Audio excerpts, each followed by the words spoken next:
ये लोग कौन है जो अदम इत्तेमाद की तहरीक चला रहे हैं? सबसे पहले मुजरिम नंबर 1 नवाज शरीफ झूठ बोल के सुप्रीम कोर्ट ने उसको सजा दी, बॉलीवुड की एक्टिंग की, रो धो के कि जी मैं तबाह हो गया, मरने वाला हूं, मिन्नतें करके बाहर चला गया।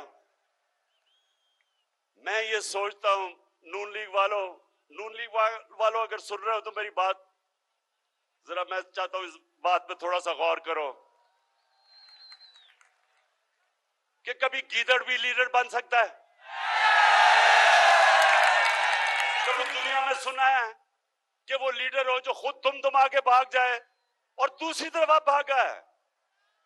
पहली दफा जनरल मुशर्रफ के दौर में तो आसिफ जरदारी ने तब कहा था, आसिफ जरदारी जब आप इकट्ठे होंगे तो जरा याद कराना शरीफों को और नून लीग को कि क्या आपने ये नहीं कहा था कि अटक जेल में टिश्यू के डब्बे खत्म हो गए नवाज शरीफ के आंसू पहुंचते पहुंचते। वहां रोना धो के वहां से भागा, झूठ बोल के गया कि मैंने कोई मुआहिदा नहीं किया।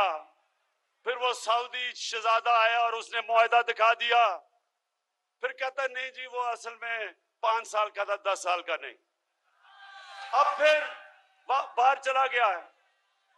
अब नून लीग, मैं जरा अपनी, क्योंकि नून लीग में बड़े अच्छे अच्छे लोग भी हैं, तो मैं जरा नून लीग वालों से ये भी पूछना चाहता हूं, अपने जरा बच्चों को कहें जरा गूगल करें अपने मोबाइल पे, कोई इसकी दुनिया में मिसाल मिलती है कि एक मुल्क का 3 दफा वजीर आजम, उसके 2 बच्चे बाहर पड़ गए, अरबों रुपए के महलों में रह रहे हैं, वो खुद अरबों रुपए के महल में रहता है, और जब बच्चों से पूछते हैं कि जी ये पैसा किधर से आया, कहते जी हम तो पाकिस्तानी शहरी नहीं हैं, हम जवाबदेही नहीं हैं। यानी 3 दफा मुल्क का सदर, प्राइम मिनिस्टर, इसका मतलब कि वो फिर ये सिर्फ पाकिस्तान को लूटने के लिए आते हैं, पैसा चोरी करके बाहर, छुट्टियां बाहर, ईद बाहर, घर बाहर, शॉपिंग बाहर, और पाकिस्तान सिर्फ लूटने के लिए रखा हुआ है। ये है नंबर 1 जो चाहता है अदम इत्तेमाद की तहरीक हो, इसलिए कि वो चाहता है कि फिर से उसको याद आ रहा है कि कैसे उन्होंने मजे मजे से पाकिस्तान को पिछले 30 साल में लूटा है। दूसरा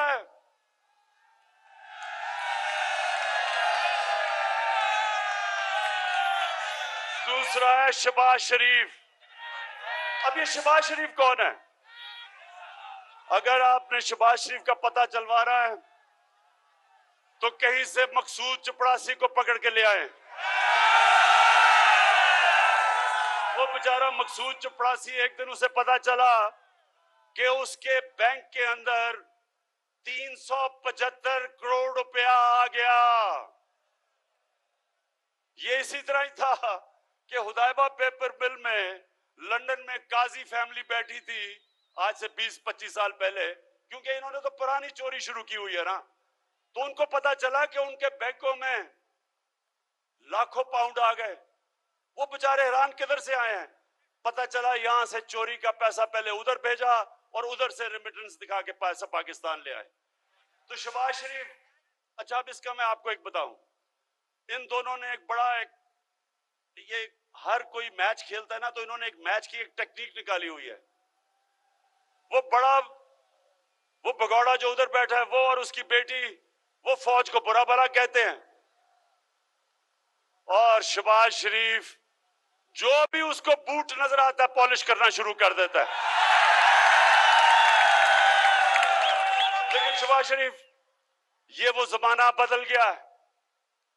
ये वो जनरल जिलानी का जमाना नहीं जब उसके घर पे सरिया लगाते लगाते अब वजीर आला बना और फिर अरबोपति बन गए। जमाना बदल चुका है। आपको शहबाज शरीफ जो मर्जी आप कर लें, आपको जवाब देना पड़ेगा कि 16 अरब 1600 करोड़ रुपया आपके नौकरों के अकाउंट में कैसे आया? मैं फिर से नून लिख के पूछता हूं कि आप भी ये पूछे तो सही इससे कि 1600 करोड़ रुपया नौकरों के अकाउंट में किधर से आ गया? अगर हलाल का पैसा था तो अपने अकाउंट में लेते, क्योंकि आपने चोरी का पैसा था तो नौकरों के अकाउंट में। बेटे को भी इसने बाहर भिजवा दिया है, मकसूद चपड़ासी को भी बाहर भिजवा दिया है, अपने दामाद को भी बाहर भिजवा दिया है। भाई यहां तो अदालतें आजाद हैं, क्यों बाहर भिजवाया हुआ इनको? तो ये है दूसरा जो डरा हुआ है कि इसका केस आने लगा है और अगर केस आ गया तो इसने जेल में होना है, इसलिए ये भी जल्दी जल्दी अदम एतमाद की तहरीक में। और तीसरा है नहीं बीमारी जरदारी। जरदारी का कमाल ये है कि जब बेनजीर इक्तदार में आई तो आते साथ ही एक साल ही नहीं लगा, सारी दुनिया में धूम मच गई मिस्टर 10% कि हर चीज के ऊपर 10% पैसे खींच लेता था। ये वो आदमी था जो बेम्बिना सिनेमा के टिकट ब्लैक करता था।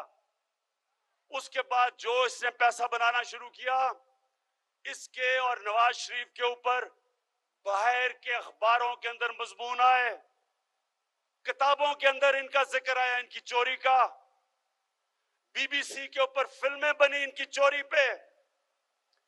इसी जरदारी को 2 दफा नवाज शरीफ ने जेल में डाला करप्शन पे, और हुदैबा पेपर मिल का जो करप्शन का केस था वो जरदारी ने उसके ऊपर बनाया नवाज शरीफ पे। 96 की असेंबली में आसिफ जरदारी से पूछा गया कि सारे महल आपका है या नहीं है।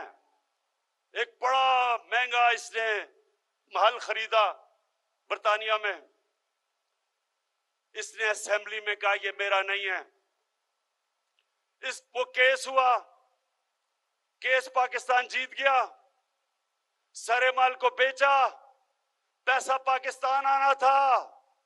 इतने में मुशर्रफ ने इसको एनआरओ दे दिया, पैसा भी हजम कर गया वो। ये फिर $60 मिलियन यानी $6 करोड़ पड़ा था स्विट्जरलैंड में। पाकिस्तान ने केस किया, पाकिस्तान केस जीतने लगा था, मुशर्रफ ने एनआरओ दिया, वो भी हजम कर गया। ये हैं वो लोग जो सारे मिलके कि जी वो बहुत बुरे हालात है पाकिस्तान के, अदम एतमाद हम लेके आएंगे। और चौथे नंबर पे फजलू।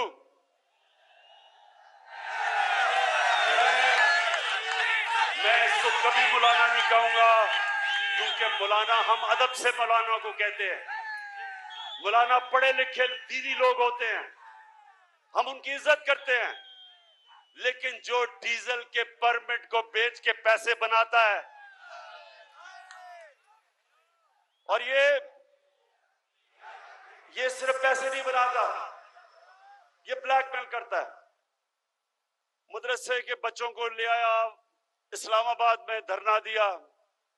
वो मीडिया ने जाके मदरसों के बच्चों से पूछा कि ये क्यों आए हो तुम धरना देने? उन्होंने कहा जी इसलिए कि इमरान खान यहूदी एजेंट है। उन्होंने कहा कि ये यहूदियों का या साजिश कर रहा है पाकिस्तान में। मौलाना